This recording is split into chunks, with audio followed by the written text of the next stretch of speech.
E se a morte não fosse o fim para quem deseja vingança?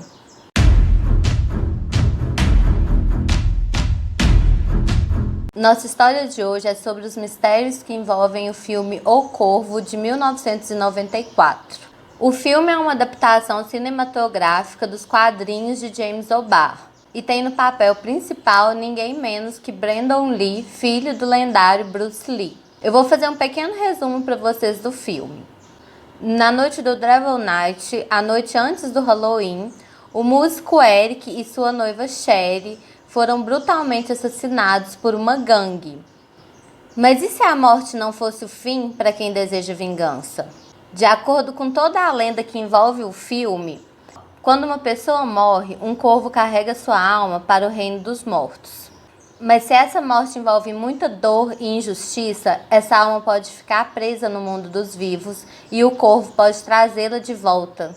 E é isso que acontece. No aniversário de 1 ano da morte de Eric e Shelley, o Eric sai da sua sepultura e ele assume o manto gótico do corvo. Um vingador sobrenatural que a partir daí começa a rastrear aqueles que brutalmente assassinaram sua amada.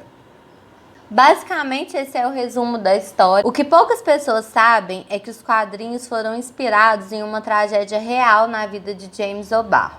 Em 1978, a sua então namorada se envolveu em um acidente de carro com um motorista bêbado e ela acabou falecendo. Ele se culpou durante anos, porque na época ele estava, acho que sem carteira de habilitação, não podia dirigir e ele não podia pegar ela, o que ele fazia de costume, então ela teve que sair de carro. Então ele se culpou durante anos e ele até mesmo fez uma dedicatória para ela, eu vou ler para vocês. O corvo é minha última carta de amor para ela. É uma celebração, um funeral e um tipo de terapia. É o meu diário e eu estou compartilhando com você. Bom, gente, então é isso. Os quadrinhos do Corvo foram baseados em uma tragédia pessoal do autor e viriam mais tragédias pela frente. Além da tragédia do autor, aconteceram muitos mistérios envolvendo a filmagem do Corvo. Um técnico teve queimaduras pelo corpo, um outro teve a mão perfurada. Aconteceu um incêndio inexplicável que destruiu parte do cenário, entre outras coisas que aconteceram muito estranhas durante as filmagens e as gravações do Corvo. Mas o mais sinistro e bizarro de tudo foi a morte do ator Brandon Lee durante as filmagens do filme. Essa tragédia colocaria o Corvo na lista dos filmes amaldiçoados. Quem já assistiu o filme sabe que uma das primeiras coisas que acontece é a morte do Eric. Só que essa cena foi deixada para ser gravada no final do filme, no final das gravações. Então, quando essa cena foi gravada, quando o ator foi atingido, quando aconteceu essa catástrofe, quase todo o filme já estava pronto. Na verdade, faltava menos de uma semana para terminar as gravações do filme e essa era a última cena que haveria armas de fogo no set de filmagens. Na cena, o personagem é alvejado e morto. Apesar da arma ser real, as balas eram de festim, que são inofensivas. Acontece que a arma tinha sido usada em uma cena anterior e tinha sido usada munição real. E na hora de limpar a arma, eles não viram que uma bala continuou engatilhada. E colocaram pólvora e a bala de festim por cima. Como o tiro foi dado a curta distância, o projétil atravessou o abdômen do ator e ficou alojado na coluna, o que causou muito sangramento. Num primeiro momento, a equipe e todo mundo não percebeu o que tinha acontecido e acreditou que fazia parte da encenação do filme, que fazia parte da encenação do Brandon. Mas não, quando eles viram, havia um buraco bem profundo e por ele saía muito sangue. O Brandon foi levado para o hospital às pressas. Chegou a ser operado por mais de 6 horas, mas ele acabou falecendo às 1h03 da manhã, no dia 31 de março de 1993, aos 28 anos de idade. Uma coincidência muito triste é que, assim como o personagem, Brandon também estava noivo e ele também ia se casar em poucos dias, na verdade em 2 semanas, com a sua noiva, com quem ele tinha um relacionamento basicamente parecido com o que o Eric tinha com a Shelley, né? Um relacionamento de muito amor, né? Então, como eu disse, faltavam apenas 2 semanas para o casamento do Brandon com a Elisa. Como eu disse, já estava bem no finalzinho do filme, então a família permitiu as filmagens, a continuação das filmagens. Foram usados dublês. A obra foi uma das primeiras de Hollywood a trabalhar com a reprodução digital de rostos. As filmagens da morte do Brandon Lee, depois de entregue à polícia, depois de analisadas, elas foram destruídas.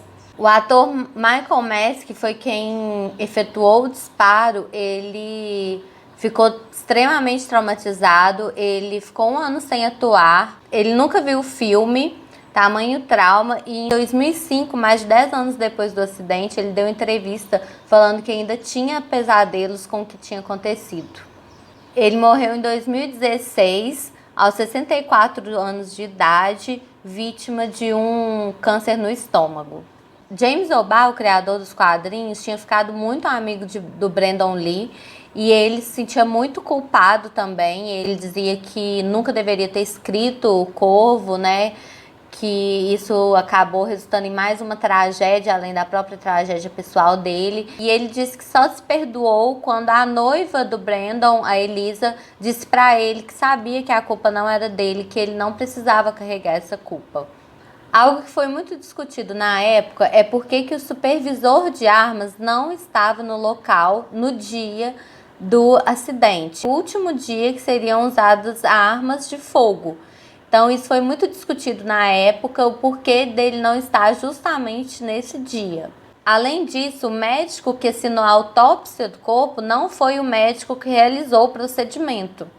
Outra coincidência, no mínimo bem estranha, é que assim como o pai, Brandon Lee também estava trabalhando no 5º filme quando morreu. O Bruce Lee, que faleceu aos 32 anos, num acidente misterioso também, né? Também trabalhava no 5º filme quando faleceu. A Paramount, temendo críticas, ela acabou abandonando o projeto, que só foi concluído graças ao diretor Alex Proyas e a noiva de Brandon Lee, Eliza Hunt. Tanto a atuação dramática, a fotografia, a trilha sonora, que são ótimas, assim como a maquiagem exagerada do protagonista, representam perfeitamente a trajetória e agonia que o personagem vivia. Tudo isso, claro, fez com que o filme se tornasse um ícone, né? Creio que se tem alguém que não viu o filme, com certeza já ouviu falar.